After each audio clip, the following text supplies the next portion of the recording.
Go.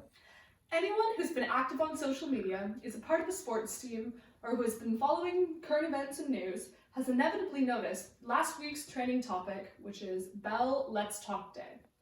This corporate initiative by Bell has been around since 2010. It's a yearly campaign which takes place in January and encourages everyone to get involved and speak out and help end the stigma around mental health. Bell donates 5 cents to Canadian mental health programs for each use of the Bell Let's Talk hashtag, Snapchat filter, or repost of their promotional video. This campaign can be interpreted as an overwhelming success, seeing as a total of $113,415,335 has been donated. Obviously, it feels great to use a Snapchat filter or repost the video, since it's easy and offers a quick gratification of seeing real money go to a real cause. But has anything actually changed for the better over the past decade? If we take a step back and look at these movements of corporate activism from a more cynical perspective, it's not hard to point out flaws in the seemingly generous actions by these companies.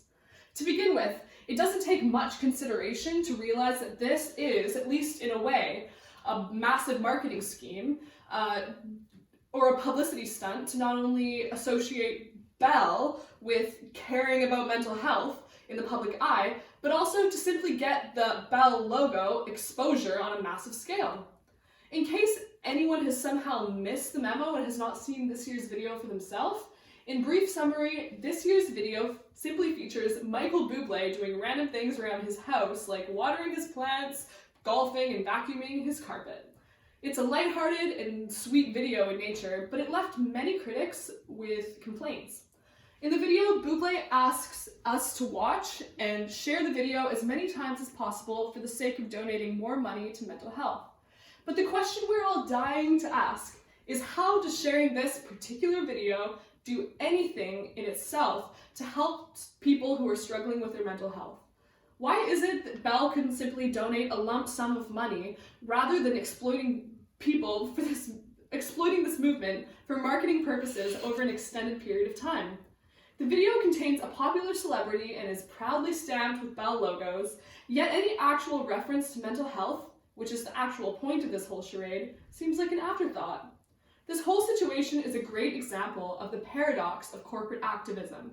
Companies were created with the purpose of making money, gaining popularity, and in the end, serving shareholders.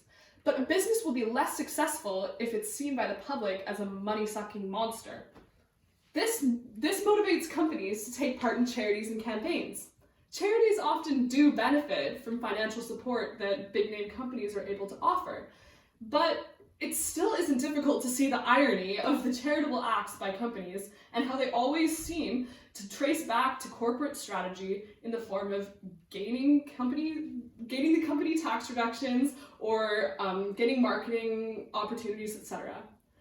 This symbiotic relationship between companies and charities isn't all bad, since in the end everyone does get something out of it.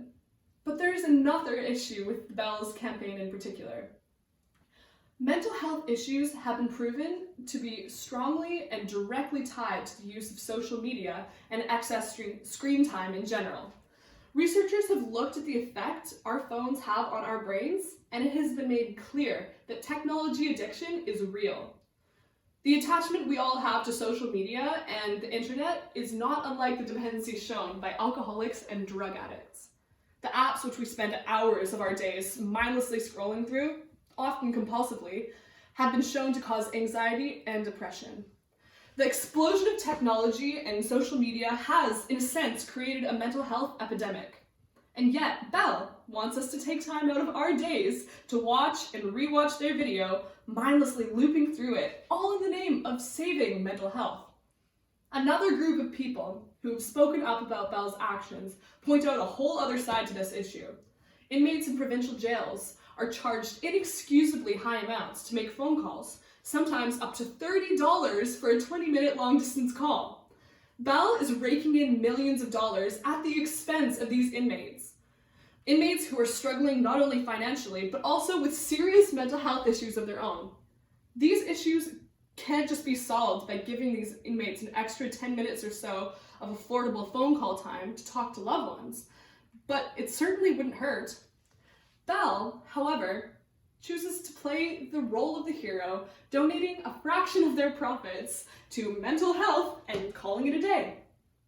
Yes, we do need to talk, and the stigma surrounding mental health needs to be erased.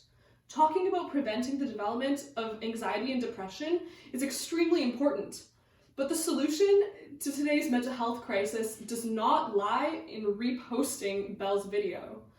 And Bell must also be held accountable for the hypocrisy of their actions as they continue to reap the benefits of this campaign, which donates a tiny fraction of their profits which are made partially off the backs of vulnerable, incarcerated individuals.